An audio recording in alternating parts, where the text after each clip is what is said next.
প্রথমেই সবাইকে বলি অনেক অনেক সরি ভিডিওটা দেরি করে দেওয়ার জন্য। কি করব, মাঝখানে তো পুজো এসে গেছিলো, তাই সেই ভিডিওগুলো দিতে এই ভিডিওটা দেরি হয়ে গেল। এতে কিন্তু আমার কোনো দোষ নেই বাপু। আমার ভাগ্নির বিয়ের গেটটা কিন্তু দেখো খুব সুন্দর করে সাজানো হয়েছে।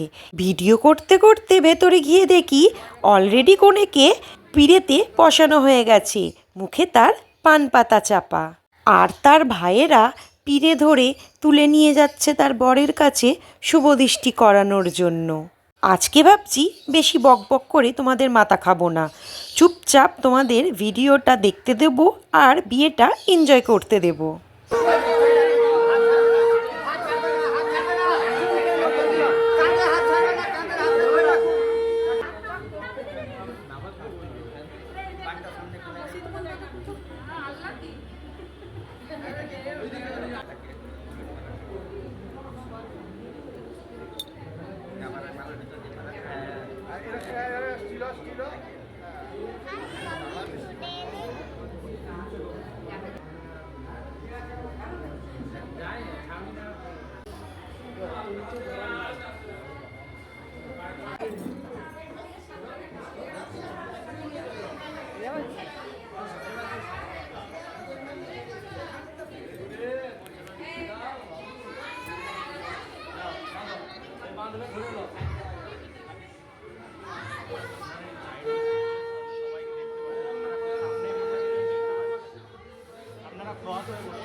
ভেবেছিলাম তোমাদের ডিস্টার্ব করব না, কিন্তু আমি যে আবার কথা না বলে থাকতেই পারি না, তাই বলতে চলে এলাম।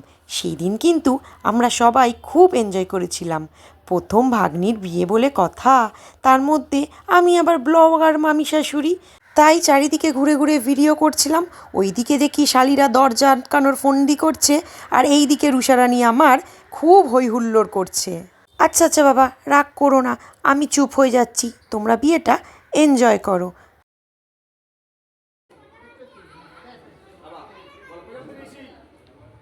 হঠাৎ দেখি আমাদের জামাই বাবা জীবন তার কনেকে নিয়ে রেলগাড়ির মতো ঘুরতে লাগলো, আর ঘুরতে ঘুরতে তাদের নির্দিষ্ট স্টেশনে কাঙ্ক্ষিত সময়ে পৌঁছে গেল।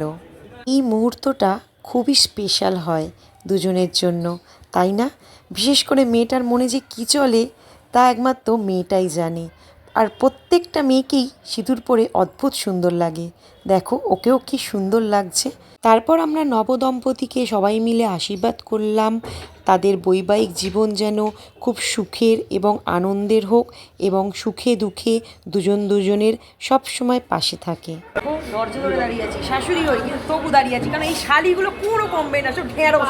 ভাগ্নি জামাই আমার ভাবছে কি একটা মামি শাশুড়ি পেয়েছি, যে কিনা টাকার জন্য দৌড় আটকে রেখেছে, ঘরে ঢুকতে দিচ্ছে না।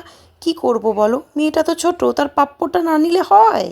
এখন টাকা দেয়নি বলে বেচারেদের ঘরে ঢুকতেও দিইনি, তাই অগত্যা বর বউ খেতে চলে গেছে, আর আমাকে সেদিন সবাই পাহারায় বসিয়ে খেতে চলে গেছিলো। কিন্তু আমার বর আমার জন্য খাবার এনে দিয়েছিল, আমি ওখানে বসেই খেয়েছিলাম।